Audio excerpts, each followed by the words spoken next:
মানুষ যখন মারা যায় দেহ থেকে রূহটা বিচ্ছিন্ন হয়ে যায়, এই দেহর তখন আর দাম থাকে না, এটাকে কেউ আর মোহাব্বত করে না। কত মোহাব্বত, এই কপালে কেউ তখন আর চুমা দিতে আসে না।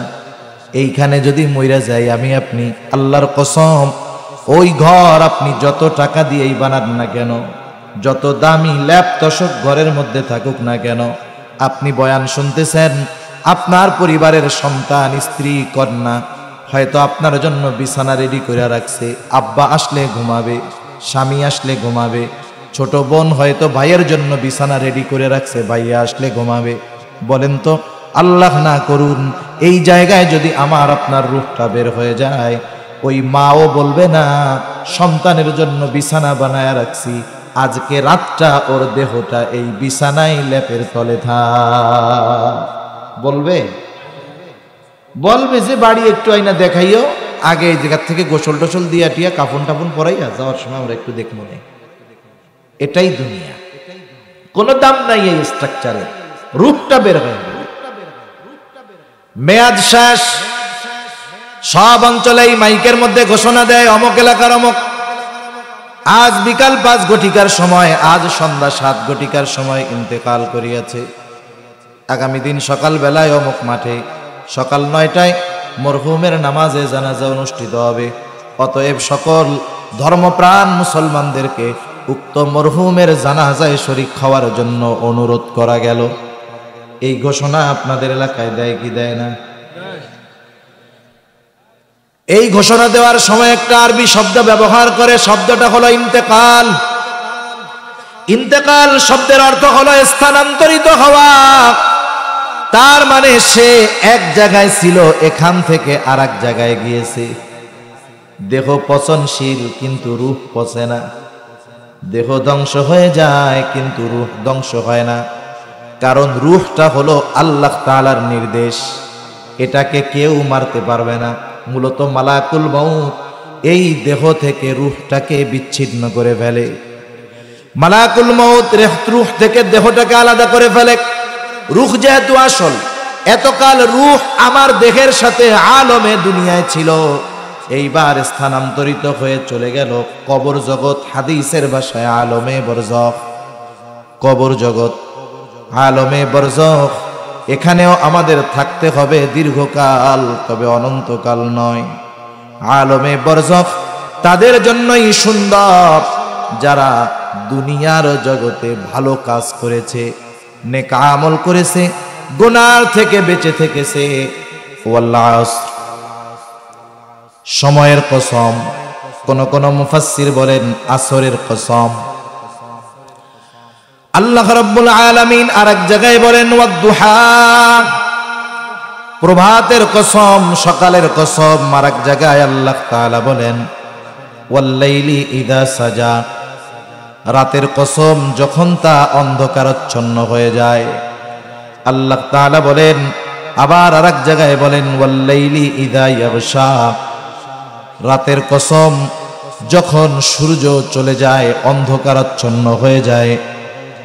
দিনের কসম আল্লাহ তাআলা করেছেন ওয়ান-নাহারি ইযা তাজাল্লা, দিনের শপথ যখন তা আলোকিত হয়ে যায়। আল্লাহ তাআলা আবার ফজরের কসম করেছেন ওয়াল ফাজর, আল্লাহ তাআলা বলেন ফজরের কসম। আবার বিশেষ 10টা রাত্রের কসম আল্লাহ তাআলা করেন। আল্লাহ তাআলা বলেন ওয়াল-লাইলি ইযা ইয়াগশা।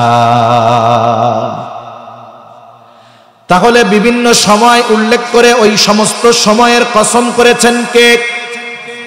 আমরা যে আল্লাহর কসম করি, আল্লাহর শপথ করি, আমাদের কথাগুলোকে মানুষের কাছে গ্রহণযোগ্য, বিশ্বস্ত করে তোলার জন্য যেই রবের কসম করি, সেই রব কসম করতেছেন সময়ের। এতটুকুর দ্বারা একজন আকলমান লোক, বুদ্ধিমান লোকের বুঝতে বাকি নাই যে আল্লাহ তাআলার কাছে সময়ের তাৎপর্য, সময়ের মূল্য কত। সাথে সাথে এই সময় যে কত দামি এক নেয়ামত, আশা করি এটা বুঝতে আপনাদের কষ্ট হবে না। এই গোটা হায়াতটাই হলো সময়। সময়ের সমষ্টি হলো এই হায়াত, এই জীবন। আল্লাহ তাআলা আমাকে আপনাকে নির্ধারিত সময়ে নির্ধারিত হায়াত দিয়ে দুনিয়ায় পাঠিয়ে দিয়েছেন।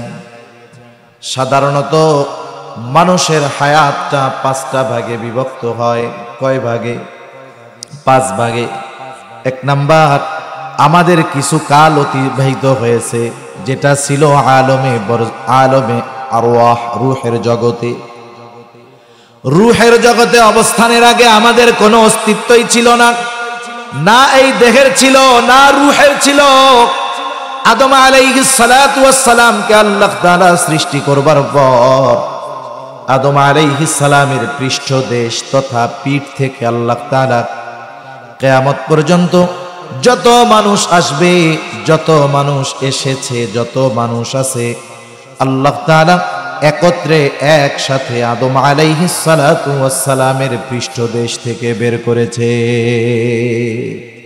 একসাথে সব রূহ আল্লাহ তাআলা বাইর করছে। আমরা সকলে রূহের জগতে ছিলাম। রূহের জগতে কত বছর ছিলাম, কত কাল ছিলাম, আমাদের কারো কিন্তু ওই হিসাব জানা নাই।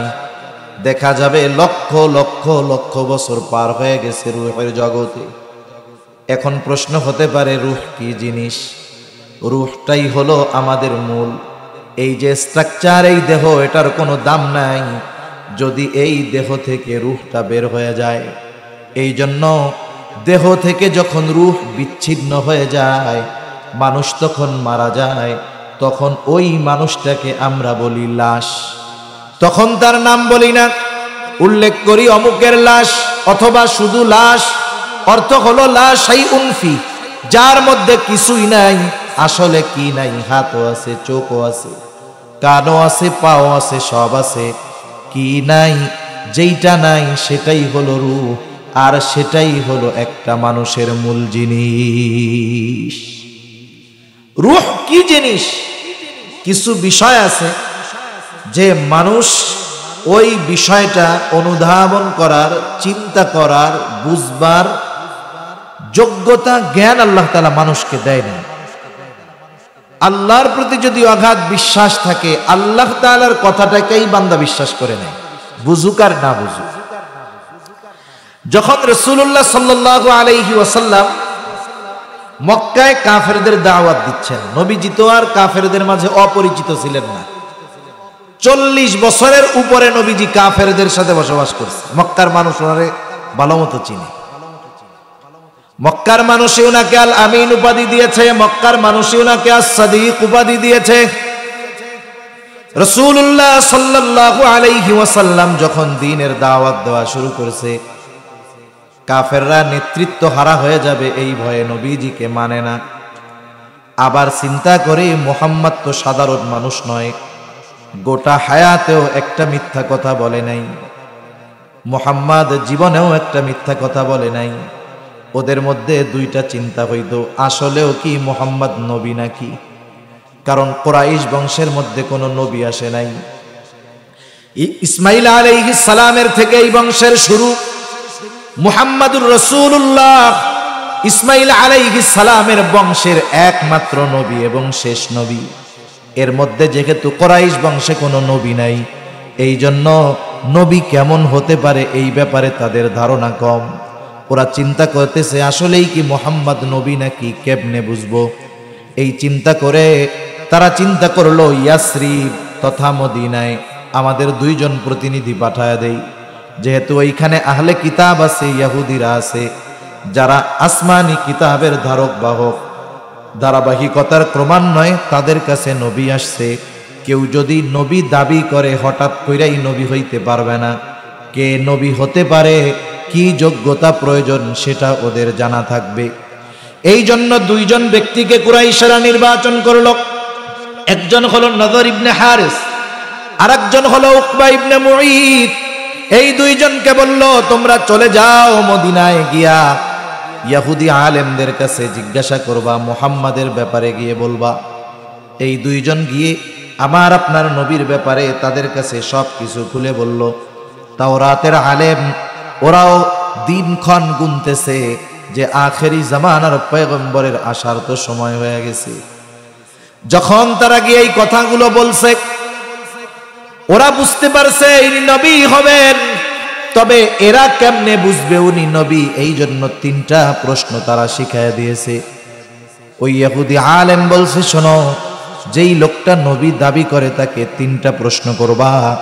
1 নাম্বার, অতীতকালে একদল যুবক ঘর থেকে বাহির হয়ে গিয়েছিল দিন পালনের উদ্দেশ্যে, এদের ব্যাপারে জিজ্ঞাসা করবা। আসহাবে কাহাফের ব্যাপারে জিজ্ঞাসা করবা। 2 নাম্বার, বাদশাহ যুলকারনাইন, ওই বাদশার ব্যাপারে জিজ্ঞাসা করবা, যে গোটা পৃথিবী পরিভ্রমণ করেছে তার ব্যাপারে জিজ্ঞাসা করবা। 3 নাম্বার, তাকে রূহ সম্পর্কে জিজ্ঞাসা করবা, কারণ এই 3 প্রশ্নের জবাব কোনো নবী ছাড়া দিতে পারবে না। যদি এই 3 প্রশ্নের জবাব দিয়া দেয় তাইলে বুঝবা উনি নবী। এবার ওই 2 জন চলে আসছে, মক্কার মুশরিক সরদারদের কাছে বলছে, আমাদেরকে তো এইটা করতে বলছে। এইবার তারা গিয়ে আমার আপনার নবীর কাছেই 3 প্রশ্ন রাখলো। নবীজি তো নিজের থেকে কিছু বলেন না, এই প্রশ্নের জবাব নবী দিতে পারবেন না, কারণ নবী কখনো মদিনায় যায় নাই, ওরা খুব ভালো মতো জানে।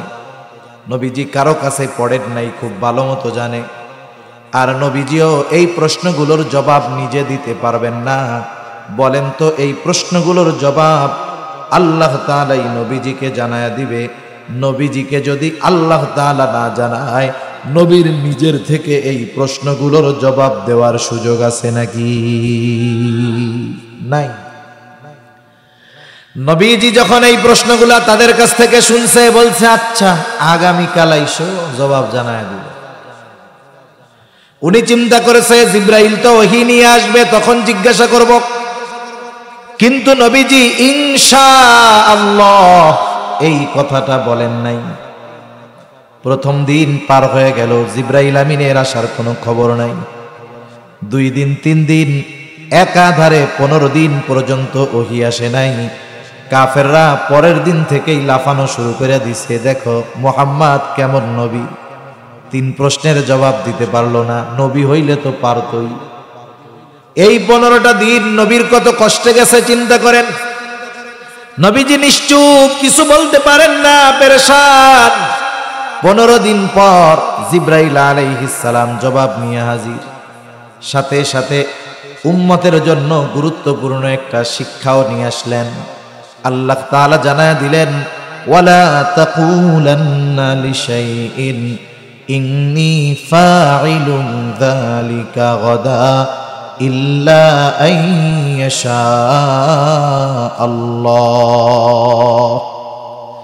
আল্লাহ রাব্বুল আলামিন বলেন, ওয়ালা তাকুলান্না ইন্নী ফাইলুন যালিকা গাদা, আপনি কখনোই এমনটা বলবেন না যে আমি ওই কাজটা আগামী কাল করব। বরং কি করবেন?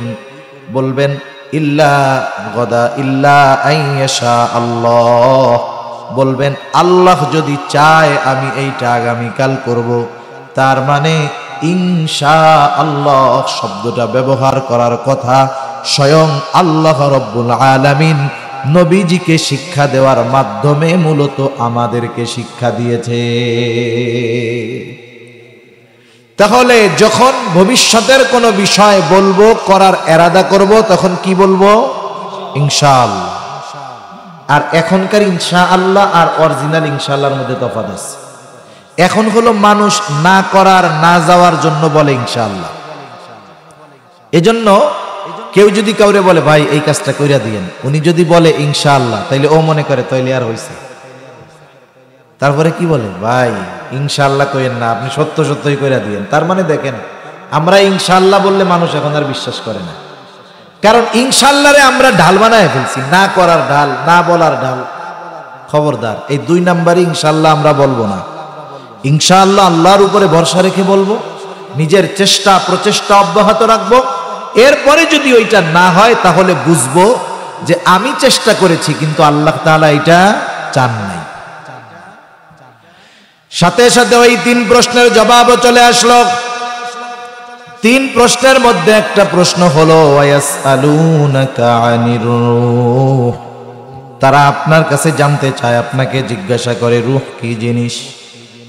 আল্লাহ তাআলা বলেন, আপনি জবাব দিয়ে দেন, কুলির রূহু মিন আমরি রব্বি, রূহ হলো এটা আমার রবের নির্দেশ।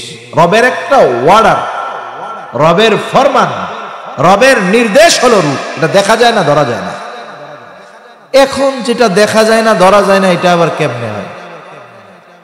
আল্লাহ রাব্বুল আলামিন এর পরপরই সেই জন্য জানায় দেন, দুনিয়ার মানুষ, তোমার আকল বড় কম, তোমার জ্ঞান বড় কম, তুমি সব জিনিস বুঝতে পারবা না, কিন্তু আল্লাহ বলছে বিশ্বাস কইরা নিবা। এটার নাম হলো ঈমান। ঠিক কিনা বলেন? এই জন্যই আল্লাহ তাআলা সাথে সাথেই বলেন, কুলির রূহু মিন আমরি রব্বি ওয়া মা উতীতুম মিনাল ইলমি ইল্লা কলিলা। আল্লাহ তাআলা এই জন্য এর পরপরই বলেন, আপনি বলে দেন, রূহ হলো আমার রবের একটা নির্দেশ, আর তোমাদেরকে অতি সামান্য জ্ঞান দেওয়া হয়েছে। অতি সামান্য, অতি সামান্যটা কতটুকু একটা উদাহরণ দিলে বুঝতে সহজ হবে। পবিত্র কোরআনুল কারীমে হযরত মূসা আলাইহিস সালাম আর খিজির আলাইহিস সালামের একটা সফরের ঘটনা আছে সূরা কাহাফের মধ্যে। শিক্ষা সফর,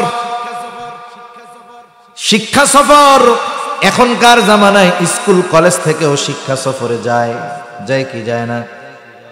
আপনি আপনার মেয়েকে, বোনকে, কতজন তার মেয়েকে, ছেলেকে, বোনকে 3 দিনের জন্য শিক্ষা সফরে পাঠায় দেয়। কি শিক্ষা আসে আল্লাহ ভালো জানে। দুনিয়ার কয়েকটা সফর ছাড়া কোনো সফরের মধ্যে সুশিক্ষা নাই। ওই কয়টা সফর বাদে সব সফরগুলো হলো কুশিক্ষায় ভরা। এই সব সফরগুলো সব কুশিক্ষায় ভরা। হিজরতের সফর শিক্ষা সফর, হজের সফর শিক্ষা সফর, উমরার সফর শিক্ষা সফর, মূসা খিজির আলাইহিস সালামের সফর শিক্ষা সফর। ওনাদের 2 জনের সফর শুরু হয়েছে নৌকায় পরিভ্রমণের মাধ্যমে। নৌকার মধ্যে 2 জনে উঠছে। এইবার 2 জনেরই একটা দৃশ্যর দিকে নজর গেল, চোখ গেল। দৃশ্যটা হলো, ওনারা দেখতেছেন ওই সমুদ্রের মধ্যে একটা পাখি উড়ন্ত অবস্থায় তার ঠোঁট লাগায়া সমুদ্র থেকে পানি পান করতেছে। এই দৃশ্য মূসা আলাইহিস সালামও দেখছে, খিজির আলাইহিস সালামও দেখছে। এইবার খিজির আলাইহিস সালাম মূসা আলাইহিস সালামকে বলতেছে, ও ভাই মূসা, ওই যে দেখছেন দৃশ্যটা? বলে হ্যাঁ। তবে শুনেন, আল্লাহ তাআলার জ্ঞান যদি এই সমুদ্র পরিমাণ হয়, তার জ্ঞানের তুলনায় গোটা সৃষ্টি জগতের জ্ঞান হলো ওই যে পাখির ঠোঁটে যেই পানিটুকু লেগে আছে। আল্লাহ তাআলার জ্ঞান যদি গোটা সমুদ্র পরিমাণ হয়, গোটা সৃষ্টির জ্ঞান হলো পাখির ঠোঁটে লেগে থাকা ওই 1 ফোঁটা পানির চাইতেও অনেক কম। আল্লাহর জ্ঞান যদি, আল্লাহর ইলম যদি গোটা সমুদ্রের পরিমাণ হয়, তাহলে পাখির ঠোঁটে লেগে থাকা 1 ফোঁটা পানি আল্লাহর জ্ঞানের তুলনায় ওই 1 ফোঁটা পানি গোটা সৃষ্টি জগতের সকল সৃষ্টির জ্ঞানকে যদি এক জায়গা করা হয়, ওই 1 ফোঁটা জ্ঞানের চাইতেও, পানির চাইতেও কম হবে। সুবহানাল্লাহ। এজন্য আল্লাহ তাআলা অনেক কিছু অস্পষ্টভাবে বলে আমাদের ঈমানের পরীক্ষা নেন, যে আমরা বিষয়টাকে সহজে মেনে নেই নাকি বুঝি না বিধায় এটাকে মানতে চাই না, এটা আল্লাহ দেখতে চায়। অন্যদিকে চলে যাচ্ছে কথা, ওই রূহের জগতে আমরা ছিলাম কত বছরের কোনো হিসাব নাই। এরপরে আসলাম আলমে বরজখ থেকে আলমে বুতুন, মাতৃগর্ভের মধ্যে আমরা আসলাম। মাতৃগর্ভের মধ্যে এই দেহ আর রূহ, এই দুইটার সংমিশ্রণ করা হলো। আল্লাহ রাব্বুল আলামিন মাতা পিতার মাধ্যমে দুনিয়ায় আমাদেরকে পাঠানোর ব্যবস্থা করলেন। 1 ফোঁটা পানি মাতৃগর্ভে দিলেন। সেটা ফোঁটা বললেও ভুল হবে, এত ক্ষুদ্র থেকে ক্ষুদ্রাতীত একটা অংশ মায়ের গর্ভে দিয়ে আল্লাহ রাব্বুল আলামিন 120 দিন প্রসেসের পরে একটা মাংসপিণ্ড হলো। এই দেহটার একটা স্ট্রাকচার হলো আল্লাহ তাআলা এইবার ফেরেশতাকে পাঠায় দিলেন মাতৃগর্ভের মধ্যে। আল্লাহর নির্দেশে ওই মাংসপিণ্ডের মধ্যে ফেরেশতা রূহ ফুঁকে দিল। মানুষের হার্ট সর্বপ্রথম তৈরি হয়, এরপরে দেহের অন্যান্য অর্গানগুলো হয়। অনেক সময় দেখবেন অনেক বাচ্চা আছে যথা সময়ের পূর্বে দুনিয়ায় ভূমিষ্ঠ হয়ে যায়, দেখা যায় তার কান পরিপূর্ণ হয় নাই, চোখ দুইটা ফোটে নাই, হাত পাটা পরিপূর্ণ হয় নাই। বলেন তো এরকম হয় কি হয় না? কারণ তার দেহটা পূর্ণাঙ্গতা লাভ করতে পারে নাই। আগে আসে হার্ট, আল্লাহ তাআলা রূহ দিয়ে দেয় ফেরেশতা আল্লাহর নির্দেশে। এইবার মায়ের গর্ভে ওই সময় ওই রূহ আমার আপনার দেহের সাথে কতদিন থাকবে এটা মাতৃগর্ভে নির্ধারিত হয়ে যায়। মাতৃগর্ভের মধ্যে তারিখ লিমিট হয়ে যায় যে এই দেহের সাথে রূহ কতদিন অবস্থান করবে। এরপরে আলমে বুতুন থেকে আমরা আসি আলমে দুনিয়ায়। অথচ অনেকে দেখা যায় আলমে বুতুনের মধ্যেই তার সফর শেষ, মাতৃগর্ভ থেকে দুনিয়ায় আসার আগেই সে মারা যায়। অনেকে আলমে দুনিয়ায় আসে অল্প কিছু সময় থেকে মারা যায়, কেউ 1 মাস, কেউ 1 বছর, কেউ 2 বছর, 10 বছর, 15, 20, 40, 50, 60, 70, 80, 100 বছর বাঁচা লোকের সংখ্যা নাই বললেই চলে। ঠিক কিনা বলে? 100 বছর বাঁচা লোকের সংখ্যা নাই বললেই চলে। পরিস্থিতি এমন, দুনিয়ায় এই আলমে দুনিয়ায় আমরা কতদিন থাকব আল্লাহ তাআলা এর সময়টা নির্ধারণ করে রাখছে। সময় নির্ধারিত আছে, তবে আমাদের জানা নাই। যদি আমরা জানতাম তাইলে ওই যে বললাম না, একেবারে সময় যখন শেষ সময়ে 20 মিনিট আগে তওবা কইরা বাকি জীবন ধুমসে আকাম কুকাম করতে। এই জন্য আল্লাহ তাআলা হায়াত নির্ধারিত, তবে আমাদের অজানা রাইখা দিছে। আমাদের জানা নাই যে কতটুকু সময় আমার জন্য আছে। যখন সময়টা ফুরায় যাবে আল্লাহ তাআলা বলেন ফাইযা জাআ আজালুহুম লা ইস্তাখিরুনা সাআতাও ওয়া লা ইস্তাকদিমুন। আল্লাহ তাআলা জানায় দেন যথা সময়ে মালাকুল মউত হাজির হয়ে যাবে, 1 মুহূর্ত আগেও আসবে না, 1 মুহূর্ত বিলম্ব করবে না। এইবার আমার আপনার দেহ থেকে রূহটা আবার বিচ্ছিন্ন হয়ে যাবে। আমি আপনি অনন্তকালের পথের সফরের পথিক হয়ে যাব। মানুষ যখন মারা যায় দেহ থেকে রূহটা বিচ্ছিন্ন হয়ে যায়, এই দেহর তখন আর দাম থাকে না, এটাকে কেউ আর মহব্বত করে না। কত মহব্বত এই কপালে কেউ তখন আর চুমা দিতে আসে না। এইখানে যদি মইরা যাই আমি আপনি, আল্লাহর কসম ওই ঘর আপনি যত টাকা দিয়েই বানান না কেন, যত দামি ল্যাপ তোশক ঘরের মধ্যে থাকুক না কেন, আপনি বয়ান শুনতেছেন, আপনার পরিবারের সন্তান, স্ত্রী, কন্যা হয়তো আপনার জন্য বিছানা রেডি করে রাখছে, আব্বা আসলে ঘুমাবে, স্বামী আসলে ঘুমাবে, ছোট বোন হয়তো ভাইয়ের জন্য বিছানা রেডি করে রাখছে, ভাইয়া আসলে ঘুমাবে। বলেন তো আল্লাহ না করুন এই জায়গায় যদি আমার আপনার রূহটা বের হয়ে যায়, ওই মাও বলবে না সন্তানের জন্য বিছানা বানায় রাখছি, আজকে রাতটা ওর দেহটা এই বিছানায় লেপের তলে থাক। বলবে যে বাড়ি একটু আইনা দেখাইও, আগে এই জায়গা থেকে গোসল টোসল দিয়া টিয়া কাফন টাফন পরাইয়া যাওয়ার সময় আমরা একটু দেখবো না। এটাই দুনিয়া, কোনো দাম নাই এই স্ট্রাকচারের। রূপটা বের হয়ে গেল, মেয়াদ শেষ। সব অঞ্চলে এই মাইকের মধ্যে ঘোষণা দেয় অমুক এলাকার অমুক আজ বিকাল 5 ঘটিকার সময়, আজ সন্ধ্যা 7 ঘটিকার সময় ইন্তেকাল করিয়াছে। আগামী দিন সকাল বেলায় অমুক মাঠে সকাল 9টায় মরহুমের নামাজে জানাজা অনুষ্ঠিত হবে। অতএব সকল ধর্মপ্রাণ মুসলমানদেরকে উক্ত মরহুমের জানাজায় শরীক হওয়ার জন্য অনুরোধ করা গেল। এই ঘোষণা আপনাদের এলাকায় দেয় কি দেয় না? এই ঘোষণা দেওয়ার সময় একটা আরবি শব্দ ব্যবহার করে, শব্দটা হলো ইন্তেকাল। ইন্তেকাল শব্দের অর্থ হলো স্থানান্তরিত হওয়া। তার মানে সে এক জায়গায় ছিল, এখান থেকে আরেক জায়গায় গিয়েছে। দেহ পচনশীল কিন্তু রূহ পচে না। দেহ ধ্বংস হয়ে যায় কিন্তু রূহ ধ্বংস হয় না, কারণ রূহটা হলো আল্লাহ তাআলার নির্দেশ, এটাকে কেউ মারতে পারবে না। মূলত মালাকুল মউত এই দেহ থেকে রূহটাকে বিচ্ছিন্ন করে ফেলে। মালাকুল মউত রূহ থেকে দেহটাকে আলাদা করে ফেলে।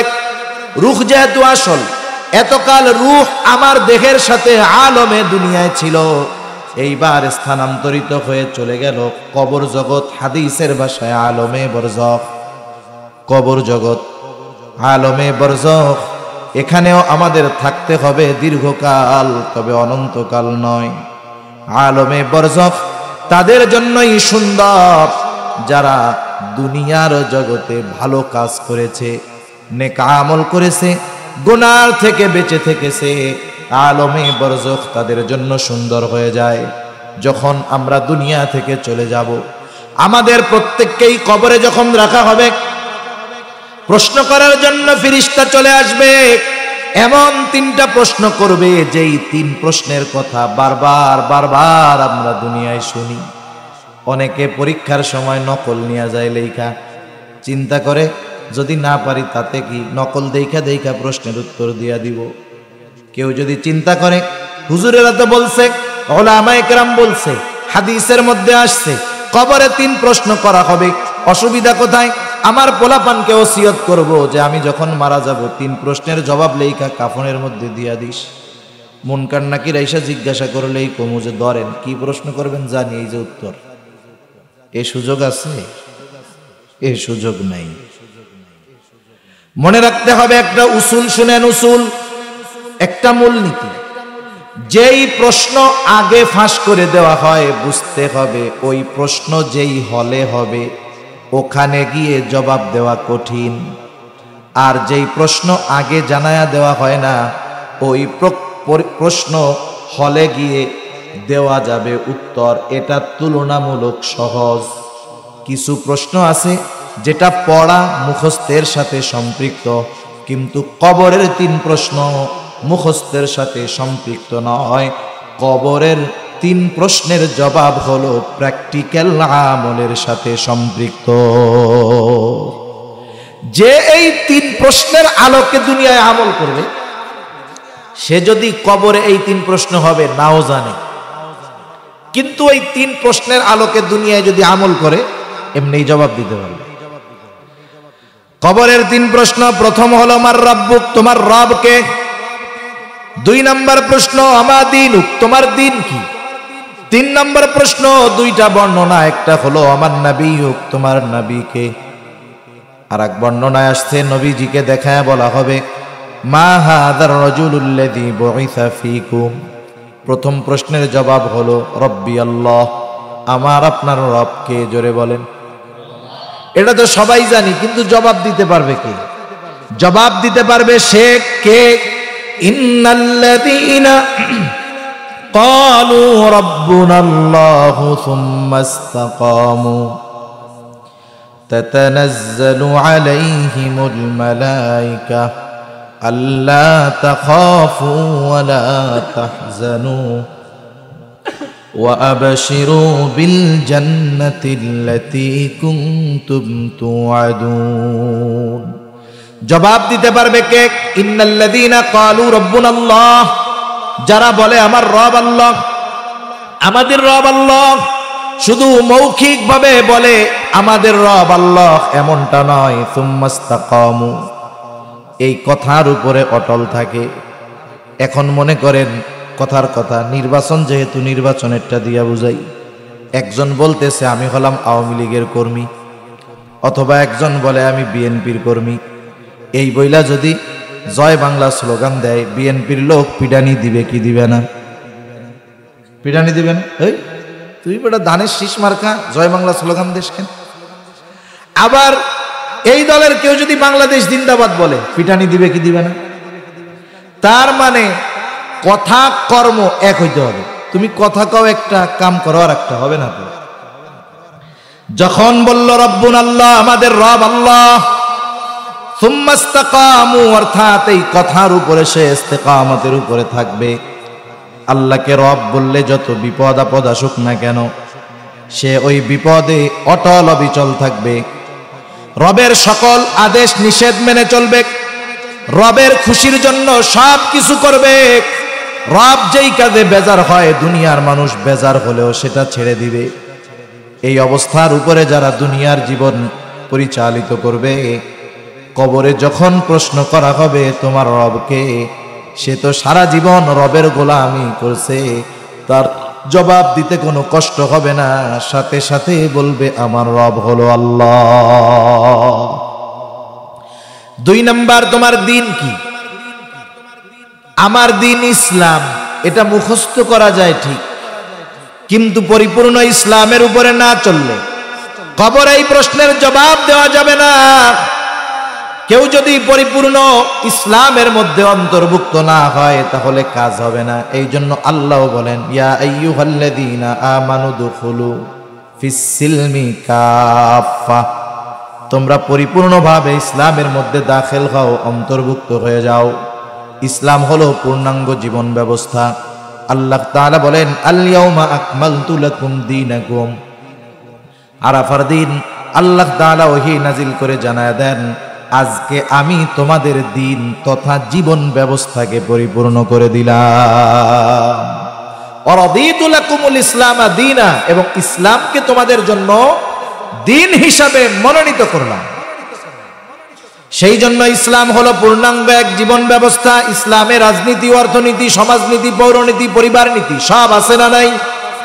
কেমনে পরিবার চালাবো ইসলামে আছে, কেমনে প্রতিবেশীর সাথে আচরণ করব ইসলামে আছে, কেমনে ব্যবসা করব ইসলামে আছে, কেমনে মানুষের সাথে লেনদেন করব ইসলামে আছে, কেমনে রাজনীতি করবেন ইসলামে আছে, কেমনে রাষ্ট্র চালাবেন ইসলামে আছে, কেমনে সমাজ চালাবেন ইসলামে আছে, কেমনে নিজের জীবন চালাবো ইসলামে আছে, কি খাওয়া যাবে কি খাওয়া যাবে না ইসলামে আছে, কার সাথে কেমন আচরণ করতে হবে বলেন তো ইসলামে আছে না নাই? এমন একটা জিনিস দেখান যেটা কোরআন সুন্নাহর মধ্যে নাই। সারা দুনিয়া গুগল দিয়ে টুকাইয়াও পাওয়া যাবে না। ইসলাম পূর্ণাঙ্গ জীবন ব্যবস্থা। এই জন্য যেই ব্যক্তি পরিপূর্ণ ইসলাম অনুযায়ী চলবে, ও কবরে জবাব দিবে আমার দিন হলো ইসলাম। সারা জীবন ইসলামের বিরোধিতা করে, হ্যাঁ, সেকুলারিজমকে নিজের আত্মা বানাইয়া, হ্যাঁ, কবরে গিয়ে জবাব দিবা আমার দিন ইসলাম। তোমার এই কথা শুনে শয়তানে হাইসা বেড়ায়, ঠিক কিনা বলে? চিন্তা করে বলে কি এটা কিভাবে সম্ভব?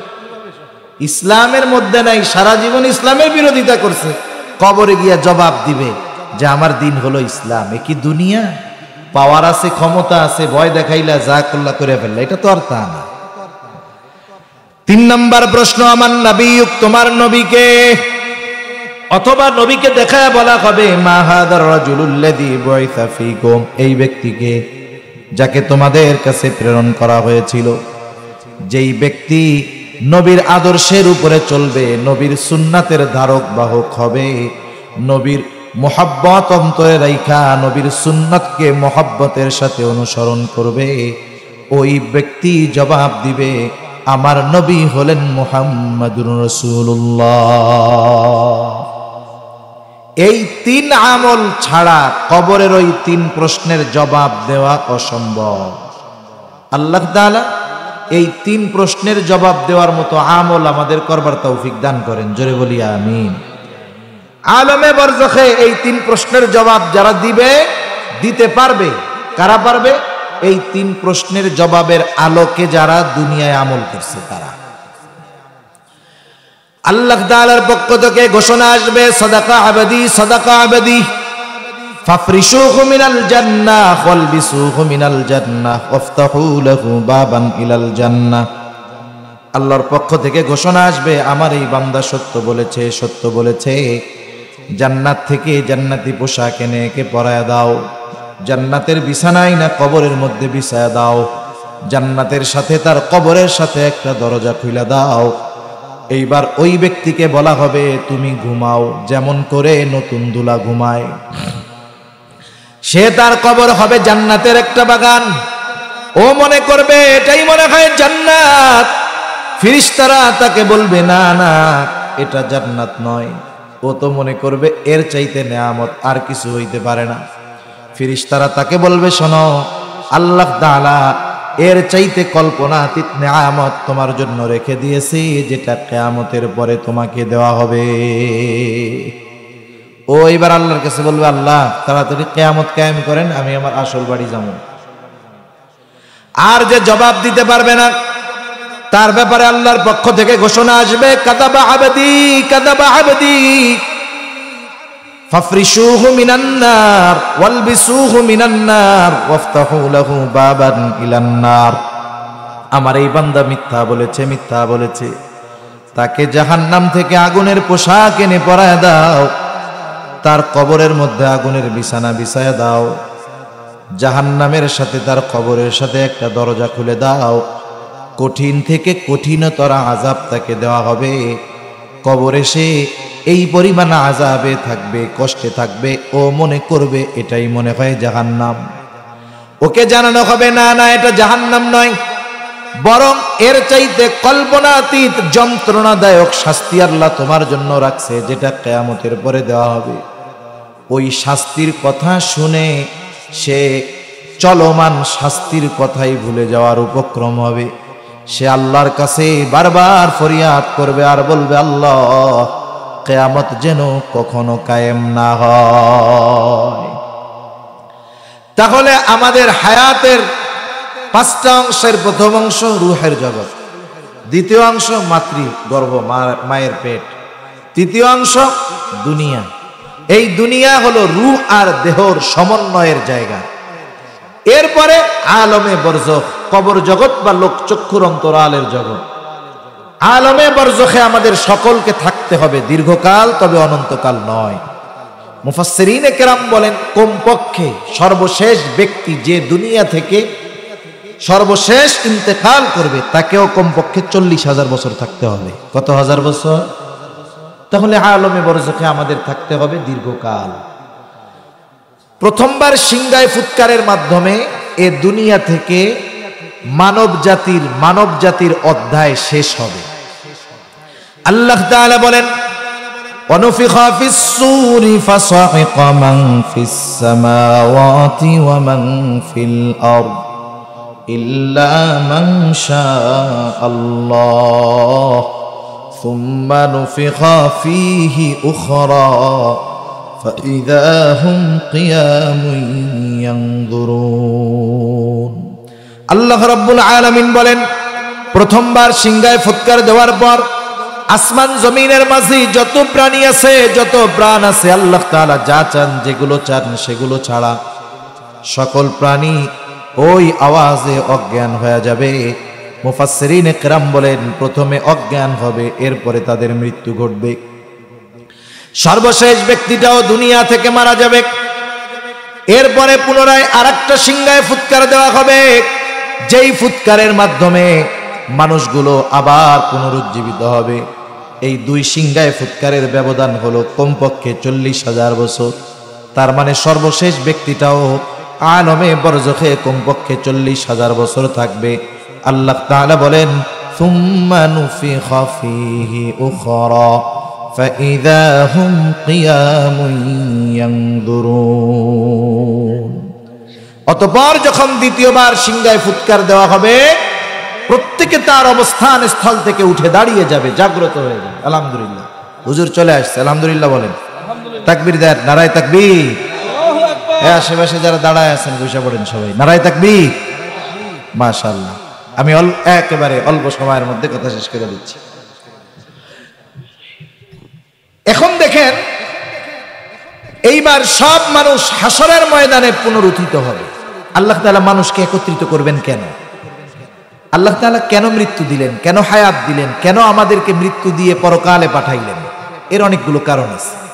এর মধ্যে অন্যতম এক কারণ, আল্লাহ তাআলা বলেন, ওয়া ইন্নামা তুওয়াফাউনা উজুরাকুম ইয়াওমাল কিয়ামা। কিয়ামতের দিন মানুষকে তার কর্মের পূর্ণ প্রতিদান দেওয়া হবে। কোন কর্মের?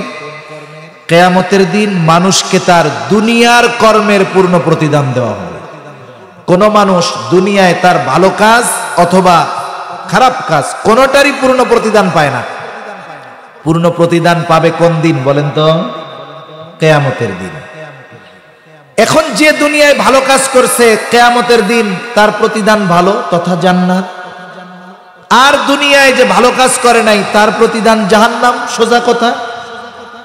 এটা হলো আমাদের চূড়ান্ত পঞ্চম অবস্থান মানুষের, যে জান্নাত না হয় জাহান্নাম। একটা মানুষের এই 5টা স্টেপ থাকে, আর সর্বশেষ অনন্তকালের যেই স্টেপ, এটা নির্ভর করে দুনিয়ার কর্মের উপরে। এজন্য দুনিয়ার হায়াত, দুনিয়ার এই 60-70 বছরের হায়াত হলো সবচাইতে দামি সম্পদ, সবচাইতে দামি হায়াত যেটা আমরা এখন অতিবাহিত করতেছি। এই হায়াতের মূল্য বেঁচে থাকতে আমরা বুঝি না, কিন্তু এই হায়াতকে যারা গোনায় পাপে অপরাধ করে কাটাইছে, এরা মরার পরে হায়াতের এই সময়ের মূল্য বুঝবে, কিন্তু করার কিছু থাকবে না।